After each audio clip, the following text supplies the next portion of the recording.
అప్పుల బాధలు వెంటాడుతున్నాయా? అయితే 6 జేవిఆర్ వారి జాతిరత్నాలు ధరించండి.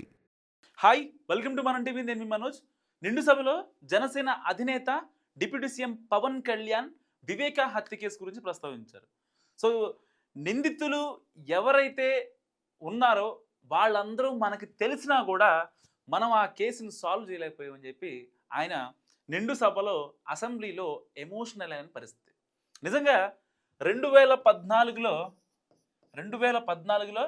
డాడీ చనిపోయాడని చెప్పి, వైఎస్ఆర్ చనిపోయాడని, 2019లో బాబాయ్ చనిపోయాడని, ఎవరు వివేక గారు చనిపోయాడని. సో ఈ రెండు ఏదైతే ఈ చావు పాలిటిక్స్ రిలేటెడ్ ఉంటాయో నిజంగా జగన్కి ఇవన్నీ కలిసి వస్తున్న అంశాలు. సరే, ఆ మాట మనం అనకూడదులేండి, చనిపోయారు దాన్ని రాజకీయం చేస్తున్నాడని. సో వాస్తవానికి వివేక తండ్రి హత్య కేసు గురించి పక్కన పెడదాం, చాలామంది చాలా మాట్లాడుకుందాం. సరే, బాబాయ్ హత్య కేసు గురించి మాట్లాడుకుంటే ఎంత దారుణంగా చంపారో. ఆయన చనిపోయాడు బాత్రూమ్ కమోడ్ మీద, ఆయన తలని బాత్రూమ్ కమోడ్ మీద కొట్టారు. తర్వాత గొడ్డలి పోట్లు దాదాపుగా 4 పడ్డాయి గుండెల మీద అనేది అక్కడ ఉన్న ఏదైతే ప్రాథమిక అంచనా ప్రకారం సిట్టు కానీ లేకపోతే ఈ ఏసీబీ వాళ్ళు కానీ దర్యాప్తు చేసింది. కానీ వాస్తవానికి విషయానికి వస్తే ఆ రోజు తెల్లారుజాము 4 గంటలకే జగన్ తెలిసినప్పటికీ లేదు, నాకేం తెలీదు, అసలు నాకు సంబంధమే లేదని చెప్పి జగన్ మాట్లాడిన పరిస్థితి. తర్వాత గూగుల్ లొకేషన్స్ అవన్నీ తీసుకొచ్చిన తర్వాత ఏ టైంకి ఆయన పిఏ వచ్చాడు, ఇంటికి వచ్చాడు, వైఎస్ అవినాష్ రెడ్డి ఎంత డిస్టెన్స్లో ఉన్నాడు ఆ ఇన్సిడెంట్ జరిగిన ప్లేస్కి, తర్వాత ఏ నెంబర్లకి ఫోన్లు వెళ్ళాయి అవనేది మొత్తం క్లారిటీగా క్రిస్టల్ క్లియర్గా అందరూ తెలిసిపోయింది. సిడిఆర్లు వచ్చినాయి, దాన్ని సిట్టు చూసింది, ఏసీబీ దర్యాప్తు చేసింది. కానీ కట్ చేస్తే న్యాయం జరగలేదు. ఇవాళ పవన్ కళ్యాణ్ గారు నిండు సభలో మళ్ళీ మాట్లాడిన పరిస్థితి. సో ఇప్పుడు పవన్ కళ్యాణ్ గారు మాట్లాడిన మాట ఒకసారి మనం విందాం. ఆయన విన్నదాన్ని బట్టి నేను మీకు చెప్తా అసలు మ్యాటర్ ఏంటనే. కళ్ళ ముందు మనకి ఈ రోజుకి వివేకానంద గారి కేసులో మర్డర్ జరిగిందని తెలుసు, మనం ఇంకా చేయలేకపోతున్నాం దాన్ని. ఇవన్నీ అందుకని దీని ఏంటి నా ఉద్దేశం, అప్పీల్ టు యూ, గౌరవ శాసనసభ్యుల్ని నేను ఒకటే కోరేది ఏంటంటే బొండమ్మ గారిని ఖచ్చితంగా it will be taken, it will be considered and this is my commitment to you. ఈ సభకి మీ ద్వారా కమిట్మెంట్ ఇస్తాను. పర్యావరణాన్ని చాలా చాలా చాలా గట్టిగా నేను మాట్లాడుతున్నా. అందరికీ సభ ఎవరైతే ఎమ్మెల్యేల సమక్షంలో అందరి ముందు చెప్తున్నాను, కొంచెం కాపాడండి, అది దేనైనా సరే న్యాయాన్ని కాపాడండి, పర్యావరణాన్ని కాపాడండి అని ఆయన చెప్తున్న పరిస్థితి. సో ఇప్పుడు ఇలాంటి పరిస్థితుల్లో వైసీపీ వాళ్ళకి మెంటల్ ఎక్కుతూ ఉంటుంది పరిస్థితి. వైసీపీకి నిజంగా మెంటల్ ఎక్కుతూ ఉంటుంది. ఎందుకు మెంటల్ ఎక్కుతుంది 2 సార్లు అంటున్నానని చెప్పిన, పవన్ కళ్యాణ్ మాట్లాడిన మాటని చాలామంది ఏదో నార్మల్గా తీసుకోవచ్చు, ఏదో ఎగ్జాంపుల్ చెప్పాడు, లేదంటే చాలా రోజులు అవుతుంది కేసు, ఎప్పుడో 2019లో జరిగిన కేసు, ఈయన సుగాలి ప్రీతికి న్యాయం చేయలేదు, లేదంటే ఇంకొకరికి న్యాయం చేయలేదు, ఇప్పుడు మాట్లాడితే ఏమవుతుంది అనేది ఇటు వైసీపీ వాళ్ళలో ఇటు కామన్ న్యూట్రల్ ఓటర్స్లో ఉండే భావన.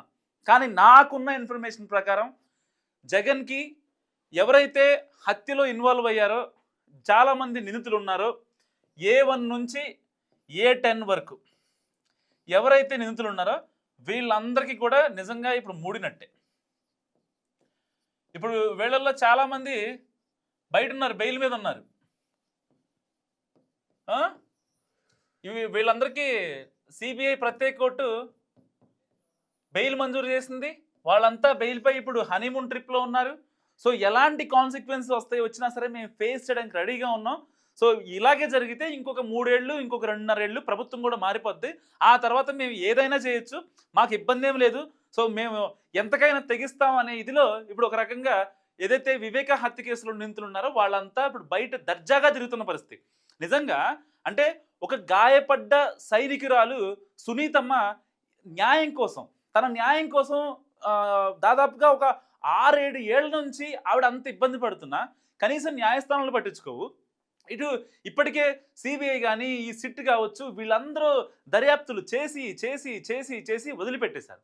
ఇప్పుడు ఒకవేళ దీన్ని మళ్ళీ సిబిఐకి ఇచ్చినా సరే ఒక న్యాయం జరుగుద్దా లేదా అనే ఒక టెన్షన్. ఇప్పుడు పవన్ కళ్యాణ్ గారు మాట్లాడింది కూడా వాస్తవం చెప్పాలంటే అదే, ఆయన కూడా అదే అంటారు.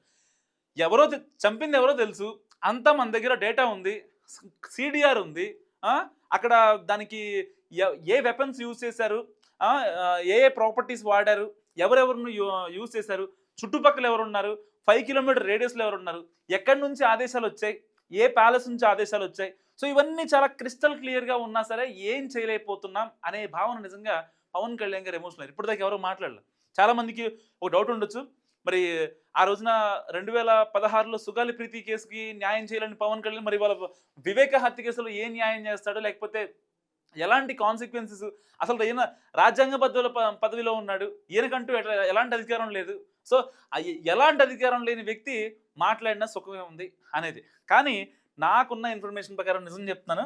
సో ఇప్పుడు సరిగ్గా ఇప్పటికే సిబిఐకి సుప్రీంకోర్టు మళ్ళీ ఆదేశించింది, సుప్రీంకోర్టు ఆదేశించింది ఏమనంటే మళ్ళీ దర్యాప్తు చేయాలని ఒక పిటిషన్ వేశారు సునీతమ్మ. సునీతమ్మ ఏం చేసిందంటే ఒక పిటిషన్ వేసిందనమాట. ఎట్టి పరిస్థితుల్లో నాకు మళ్ళీ దర్యాప్తు చేయాలి, ఒక ట్రాన్స్పరెంట్గా ఉండాలి. ఇప్పటిదాకా ట్రాన్స్పరెంట్గానే ఉంది, నేను కాదనట్లేదు. ఇప్పటిదాకా దర్యాప్తు చేయని కోణాల్లో, డిఫరెంట్ కోణాల్లో మళ్ళీ సిబిఐ విచారణ జరపాలని చెప్పి ఈవిడ కోరిన పరిస్థితి. దానికి సుప్రీంకోర్టు ఎవరైతే పిటిషన్దారు ఉన్నారో ఆవిడ మళ్ళీ కోరింది కాబట్టి, సో సిబిఐలో కొంతమంది అఫీషియల్స్ని చేంజ్ చేస్తారు. ఇంతకు ముందు ఉన్న అఫీషియల్స్ ఎవరైతే ఉంటారో వాళ్ళు కొంచెం చేంజ్ అయ్యే ఛాన్స్ ఉంది. సో దానికి సునీతమ్మకి దానికి సంబంధం ఉండదు, అది సెంట్రల్ గవర్నమెంటే చూసుకుంటుంది. దాంట్లో ఇన్వాల్వ్మెంట్ మాత్రం పక్కా పవన్ కళ్యాణ్ ఉంటుంది. ఎందుకు పక్కా పవన్ కళ్యాణ్ ఉంటుంది అనే దానికి కూడా నేను మీకు ఆల్రెడీ చెప్తున్నా. ఎందుకు ఉంటుంది ఏంటనేది మీకు చివరిలో వచ్చిన క్లారిటీ ఇస్తా. సో సిబిఐ కేసు విషయంలో పవన్ కళ్యాణ్ ఇన్వాల్వ్మెంట్ లేకుండా పవన్ కళ్యాణ్ ఇవాళైతే అసెంబ్లీలో మాట్లాడలేదు. సో అసెంబ్లీలో పర్టికులర్గా మాట్లాడాడు కాబట్టే దానికి సంబంధించిన విధి విధానాలు కావచ్చు, లేకపోతే మళ్ళీ సిబిఐ ఇన్వాల్వ్మెంట్ కావచ్చు, అదంతా ట్రాన్స్పరెంట్గా అండ్ డిఫరెంట్ ఆస్పెక్ట్స్లో ఏ ఫ్యాక్టర్ ప్రభావితం చేసింది ఏంటి, మరి వాళ్ళకి ఇప్పటికే బెయిల్ మీద ఉన్నారు వాళ్ళంతా, నిందితులంతా, వాళ్ళకి ఎప్పటిలోగా బెయిల్ తీసేయాలి. సో ఇలాంటివి చాలా కాన్సిక్వెన్సెస్ ఇప్పుడు ఇకపై ముందు రోజుల్లో జరగనున్నాయి. అది 1 వీకా, 10 డేసా, 1 మంత్ అనేది పక్కన పెడితే పవన్ కళ్యాణ్ ఎంటర్ అయ్యాడు కాబట్టి ఇప్పుడు ఈ కేసుకి ఒక రకమైన మహర్దశ వచ్చిందని అనుకోవచ్చు. ఎందుకంటే ఇన్నాళ్ళుగా ఆవిడ ఒక గాయపడ్డ సైనికురాలుగా చాలా రోజులు బట్టి నాకు న్యాయం కావాలని చెప్పి తిరగని కోర్టు లేదు, తిరగని అడ్వకేట్ లేదు. సరే సిద్ధార్థ్ రూత్రా ఆయన గట్టిగానే వాదిస్తున్నారు, అంతా బాగానే ఉంది. సుప్రీంకోర్టులో తమ వాదనలు వినిపించినప్పటికీ ఎక్కడ కేసు ఇదైపోద్దో, ఒకవేళ గవర్నమెంట్ మారితే ఎలాంటి పరిస్థితులు వస్తాయో అనే ఒక ఆవేదన నిజంగా సునీతంలో కనిపిస్తుంది. గతంలో టీడీపీ గవర్నమెంట్ ఉండి వైసీపీ చేంజ్ అవుతుంది, అప్పుడు వచ్చే టైంలో ఇది జరిగింది కదా ఇన్సిడెంట్. తర్వాత వైసీపీ గవర్నమెంట్లో ఏ విషయం కూడా సరిగ్గా ముందుకు జరగలేదు. ఆవిడ చాలా ఇబ్బంది పడింది. ఇది ఇలా అంటే ఏ కూతురికి ఇలాంటి ఒక సిచ్యువేషన్ రాకూడదు. కన్న తండ్రి చనిపోతే కన్న తండ్రిని దేవుళ్లాగా భావించిన నాకు ఇలాంటి సిచ్యువేషన్ రాకూడదు అని చెప్పి ఆవిడ చాలా కోర్టులు ఎన్నంటే ఇక ఆవిడ తిరుగుళ్ళ పెద్ద అసలు నిజంగా ఆ బాధ వర్ణించడం నాకు మాటలు రావట్లేదు, అందుకే చెప్పలేకపోతున్నా. సో ఆవిడ అంత కష్టపడింది. ఇప్పటికీ ఆవిడ ఆ న్యాయం కోసం తిరుగుతూనే ఉంది, కానీ ఎక్కడ దొరకని పరిస్థితి. సో ఇప్పుడు మరి పవన్ కళ్యాణ్ ఎంటర్ అయ్యాడు కాబట్టి ఆవిడకి న్యాయం జరుగుద్ది, లేకపోతే మళ్ళీ సిబిఐ వేస్తారు. సో ఎవరైతే నిందితులంతా ఉన్నారో వాళ్ళందరికీ బెయిల్ రిజెక్ట్ అవుతుంది. సో ఎటువంటి ఇబ్బంది లేదు, ట్రాన్స్పరెంట్గా మాట్లాడతారు. ఇప్పటిదాకా దర్యాప్తు సంస్థలు చేసిన ఏవైతే దర్యాప్తులు ఉన్నాయో వాటిని ఆధారంగా దర్యాప్తు చేయని కోణంలో ఒకవేళ దర్యాప్తు చేసి ఈ కేసుని మూయించగలిగితే నిజంగా పవన్ కళ్యాణ్ మరొకసారి హీరో అని చెప్పుకోవచ్చు. ఎప్పుడైతే 2023 సెప్టెంబర్ ఎండింగ్లో